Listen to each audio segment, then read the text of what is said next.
2 nanometers is 20 atoms in thickness.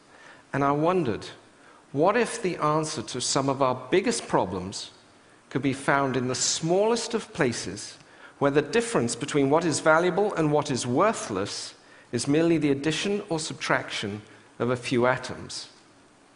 And what if we could get exquisite control over the essence of energy, the electron? So I started to go around the world finding the best and brightest scientists I could at universities, whose collective discoveries have the chance to take us there, and we formed a company to build on their extraordinary ideas. 6.5 years later, 180 researchers, they have some amazing developments in the lab. And I'm going to show you 3 of those today, such that we can stop burning up our planet.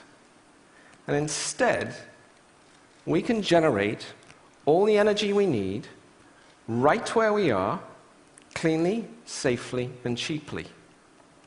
Think of the space that we spend most of our time.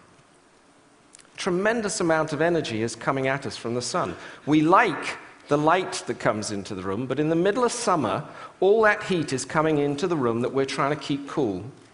In winter, exactly the opposite is happening. We're trying to heat up the space that we're in, and all that is trying to get out through the window.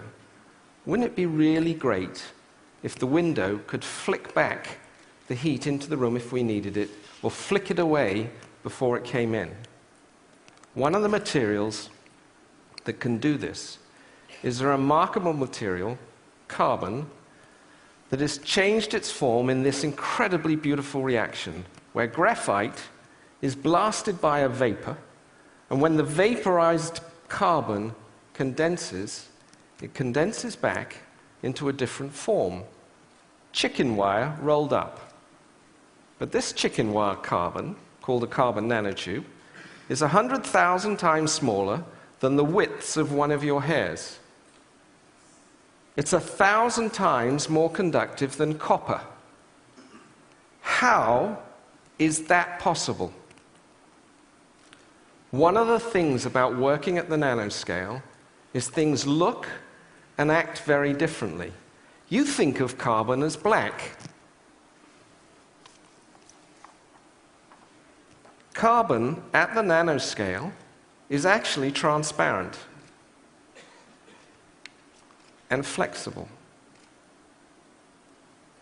And when it's in this form, if I combine it with a polymer and affix it to your window, when it's in its colored state, it will reflect away all heat and light, and when it's in its bleached state, it will let all the light and heat through, and any combination in between. To change its state, by the way, takes 2 volts for a millisecond pulse. And once you've changed its state, it stays there until you change its state again. As we were working on this incredible discovery at University of Florida, we were told to go down the corridor to visit another scientist. And he was working on a pretty incredible thing. Imagine if we didn't have to rely on artificial lighting to get round at night. We'd have to see at night, right? This lets you do it. It's a nanomaterial, 2 nanomaterials, a detector and an imager. The total width of it is 600 times smaller than the width of a decimal place. And it takes all the infrared available at night, converts it into an electron with a space of 2 small films, and is enabling you to play an image which you can see through. I'm going to show to TEDsters the first time this operating. Firstly, I'm going to show you the transparency. Transparency is key. It's a film that you can look through. And then I'm going to turn the lights out, and you can see, off a tiny film, incredible clarity. As we were working on this, it dawned on us. This is taking infrared radiation, wavelength, converting it into an electron. What if we combined it with this? Suddenly, you've converted energy into an electron on a plastic surface that you can stick on your window. But because it's flexible, it can be on any surface whatsoever. The power plant of tomorrow is no power plant. We talked about generating and using. We want to talk about storing energy. And unfortunately, the best thing we've got going is something that was developed in France 150 years ago, the lead-acid battery. In terms of dollars per watt stored, it's simply the best. Knowing that we're not going to put 50 of these in our basements to store our power, we went to a group at the University of Texas at Dallas, and we gave them this diagram.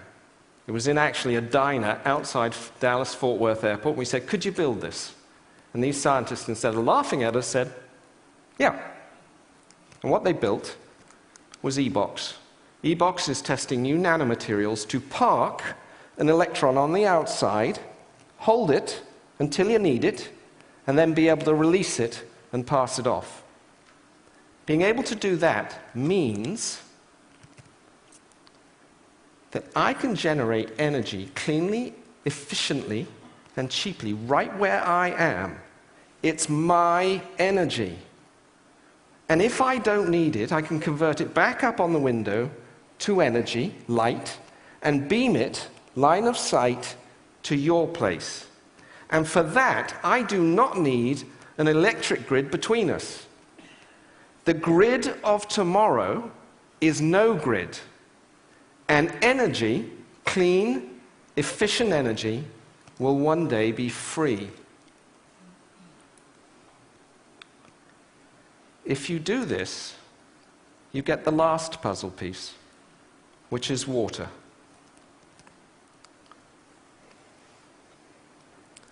Each of us, every day,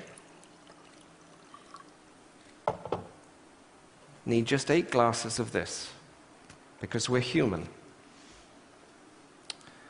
When we run out of water, as we are in some parts of the world, and soon to be in other parts of the world, we're going to have to get this from the sea.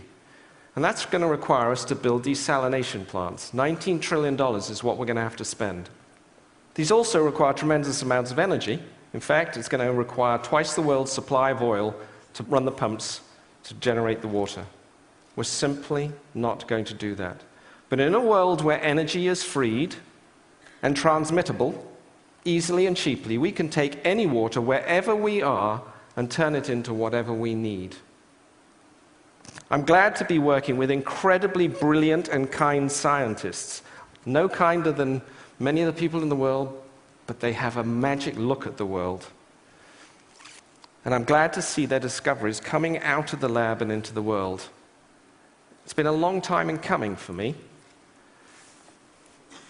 18 years ago, I saw a photograph in the paper. It was taken by Kevin Carter, who went to the Sudan to document their famine there. I've carried this photograph with me every day since then. It's a picture of a little girl dying of thirst.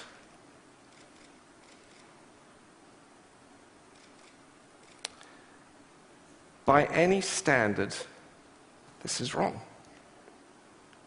It's just wrong.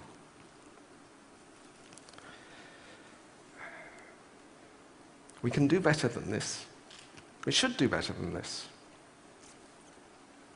And whenever I go round to somebody who says, you know what, you're working on something that's too difficult, it'll never happen. You don't have enough money, you don't have enough time, there's something much more interesting around the corner. I say, try saying that to her. That's what I say in my mind. And I just say, thank you, and I go on to the next one. This is why we have to solve our problems. And I know the answer as to how is to be able to get exquisite control over a building block of nature, stuff of life, the simple electron. Thank you.